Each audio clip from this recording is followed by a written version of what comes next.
ಅದೆಷ್ಟು ದ್ವಿಜರು ಹೋಗ್ತಾ ಇದ್ದಾರೆ. ರಮಣೋತ್ತಮರು ಭೂಸುರೋತ್ತಮನು ಸರಿ. ಹಾಗಂತ ಅವರು ಹೋಗುದೆಲ್ಲಿ ಗೊತ್ತೇ? ಇವರ ಬಳಿ ಹೋದೆಯಾ? ಮಾತನಾಡಿಸಿದೆ. ಏನು ಹೇಳಿದ್ರು? ನನ್ನ ಅಪ್ಪ ನಿಮ್ಮ ಮಾವ ಮಾಡುವಂತ ಯಜ್ಞವಂತೆ, ವಿಶೇಷವಾಗಿ ಮಾಡುವಂತ ಯಜ್ಞವಂತೆ, ಲಕ್ಷೋಪಲಕ್ಷ ಜನ ಸೇರ್ತಾರಂತೆ. ಹಾಗೆಂದು ಕೇಳಿಸಿಕೊಂಡ ನನಗೂ ಬಹಳ ಸಂತೋಷವಾಯಿತು. ನಾವು ಕೂಡ ಹೋಗಬಹುದು, ಯಜ್ಞದಲ್ಲಿ ಪಾಲ್ಗೊಳ್ಳಬಹುದು, ಅಕ್ಕ ತಂಗಿಯರನ್ನು ಬಂದು ಬಳಗದವರನ್ನೆಲ್ಲ ನೋಡಬಹುದು ಅಂತ ಮಹದಾಸೆಯನ್ನು ಇಟ್ಟುಕೊಂಡು ಓಡೋಡಿ ಬಂದೆ. ಹೊರಡಿ ಹೋಗುವುದು ಬೇಡ. ಯಾಕೆ? ಕೇಳು ಒಂದು ದಿವಸ.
ಲೋಕದ ಒಳಿತಿಗೆ ಬೇಕಾಗಿ ಬಲು ದೊಡ್ಡ ಯಾಗವನ್ನು ನಡೆಯುವುದಕ್ಕೆ ಪ್ರಾರಂಭವಾಯಿತು.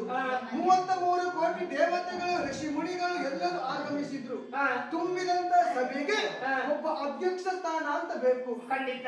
ಯಾರನ್ನು ಅಂತ ಯೋಚನೆ ಮಾಡಿದಾಗ ಬೆಳ್ಳಿ ಬೆಟ್ಟದ ಒಡೆಯನಾದಂತ ಲೋಕಾಧ್ಯಕ್ಷನಾದಂತ ಪರಮೇಶ್ವರನಿದ್ದಾನೆ.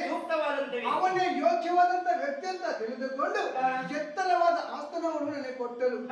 ಅಲ್ಲಿ ಕುಳಿತಂತ ಸಂದರ್ಭದಲ್ಲಿ ಸುಶಾಂಗವಾಗಿ ಯಾಗವು ನಡೆಯುವುದಕ್ಕೆ ಪ್ರಾರಂಭವಾಯಿತು.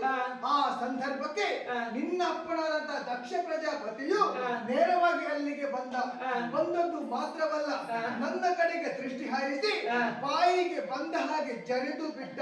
ತುಂಬಿದಂತ ಸಭೆಯಲ್ಲಿ ಅಪಮಾನ ಮಾಡಿದ. ಅಷ್ಟಕ್ಕೆ ಮುಗಿಲಿಲ್ಲ. ಮಗಳು ಎನ್ನುವಂತ ಮಮಕಾರ ಪ್ರೀತಿ ಇರುತ್ತಿದ್ರೆ ಒಂದು ಓಲೆಯಾದ್ರೂ ಕಳುಹಿಸಿ ಕೊಡಬೇಕಿತ್ತು. ಒಂದು ವೇಳೆ ನಾವು ಹೇಳದೆ ಹೋದೆ ಅಂತಾದ್ರೆ ನಮಗೆ ಸ್ಥಾನ, ಮಾನ, ಗೌರವ, ಮರ್ಯಾದೆ ಯಾವುದೂ ಇಲ್ಲ. ಈಶನಿಗೆ ಪಾಲು ಇಲ್ಲ. ಹಾಗೆಯನ್ನು ತೀರಿಸುವುದಕ್ಕೋಸ್ಕರವಾಗಿ ಆತ ಯಾಗವನ್ನು ಮಾಡುತ್ತಾ ಇದ್ದೇನೆ ಅಂತ ತವರ ಮನೆಗೆ ಹೋಗುವುದು ಬೇಡ. ರಮಣ, ಯಾವತ್ತೋ ನಡೆದಂತಹ ವಿಚಾರ ಈಗಲೂ ಅವರು ಸಿಟ್ಟಿನಲ್ಲಿ ಇದ್ದಾರೆ ಎನ್ನುವುದಕ್ಕೆ ಯಾವುದೇ ಆಧಾರ ಇಲ್ಲ. ನಾವು ಹೋದೆವಂತಾದ್ರೆ ಅದೆಷ್ಟು ಸಂತೋಷದಿಂದ ಒಳಗೆ ಬರಮಾಡಿಸಿಕೊಳ್ಳುತ್ತಾರೆ. ನಾವು ಹೋಗದೇ ಇದ್ರೆ ಅವರು ಬರ್ಲಿಲ್ಲ ಅನ್ನುವಂತ ನಗೆ ಪಾಠಲಾಗಿ ಹೋಗ್ತದೆ. ಹಾಗಾಗಬಾರ್ದು. ನಿನಗಿಂದು ಬಾಯಿ ಪಾಠ ಆಗಿ ಹೋಗಿದೆ. ಹೋಗುವಂತ ಹೋಗಲೇಬೇಕು. ನಾವು ಹೋಗದಿದ್ರೆ ಆಗುದಿಲ್ಲ. ಅಕ್ಕ ತಂಗಿಯರು ಬಂಧು ಬಳಗದವರೆಲ್ಲ ಸೇರಿದಾಗ ಅದೆಷ್ಟೊಂದು ಸಂತೋಷದಿಂದ ಎಲ್ಲರ ಜೊತೆ ಮಾತನಾಡಬಹುದು. ಹೋಗೋಣ. ಹೋಗುವುದು ಬೇಡ ಬೇಡ ಬೇಡ. ಮೌನಕ್ಕೆ ಜಾರಿ ಬಿಟ್ಟರೆ ಹೋಗದಿದ್ರೆ ಆಗುದಿಲ್ಲ. ಏನೇ ಇರ್ಲಿ, ನಾನಾದ್ರೂ ಹೋಗುವುದೇ. ಹೋದ್ರ ದಾಕ್ಷಾಯಿನಿ ಹೋಗಲಿ. ಹುಟ್ಟ ಸೀರೆಯಲ್ಲಿ ಹುಟ್ಟ ಆಭರಣದಲ್ಲಿ ಯಾವತ್ತು ಹೋಗಬಾರದು. ಯಾರಲ್ಲಿ ನನ್ನ ಪ್ರಮದಾದಿಗಳು ಪಲ್ಲಕ್ಕಿಯಲ್ಲಿ ಪಟ್ಟ ಸೀರೆಯನ್ನು ಆಭರಣ ತೊಟ್ಟಿಕೊಳ್ಳಿ. ಒಂದು ವೇಳೆ ದಾಕ್ಷಾಯಿನಿಗೆ ಏನಾದರೂ ಶಿಕ್ಷೆ ಅದನ್ನು ಖಂಡಿಸಿ